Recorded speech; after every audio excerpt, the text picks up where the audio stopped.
Sound check. As a tenor, I know how easy it is to become captivated by high notes. But recently, I've been working on my lower register because there are times when I need to sing lower than I normally would. God, how beautiful your holy word that formed the worlds in such goodness. Oh, the shame that we would spurn it all to turn and fall into darkness.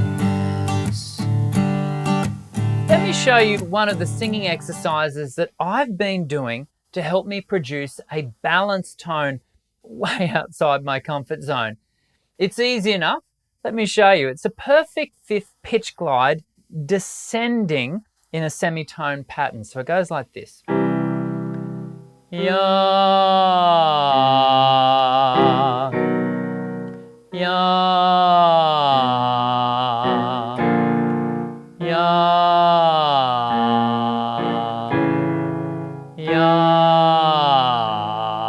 And as I'm getting lower, I'm having to adjust the breath pressure. I'm backing the breath pressure off to allow the note to sit in. Ya,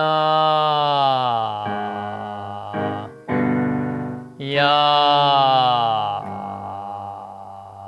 That's a G2, that's low. And that's the bottom note that I sang in the clip I just showed you. Ya. An F sharp 2. Ya. That's really getting to a pulse register sound, which, let's be honest, couldn't qualify. Normally I would bottom out around G2, but as you can hear, with this activity, I kind of get to the F2, probably the F sharp 2. Now, this doesn't mean I'm about to start looking for songs that send my voice that low, but it certainly helped me readily because the G2 in All Things Rise is lower than I normally would sing. Here it is again. The opening note, as I said, is a G2. God, how beautiful your holy word that formed the worlds in such goodness.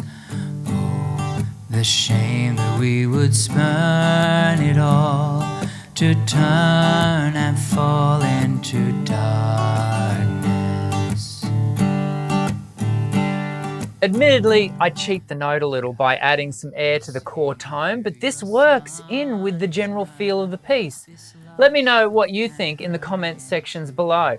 And if you'd like to learn more about your voice type, including your highest and lowest singable notes, click this video and I'll put your voice through its paces. See you soon. I'm Dr. Dan. Sing well.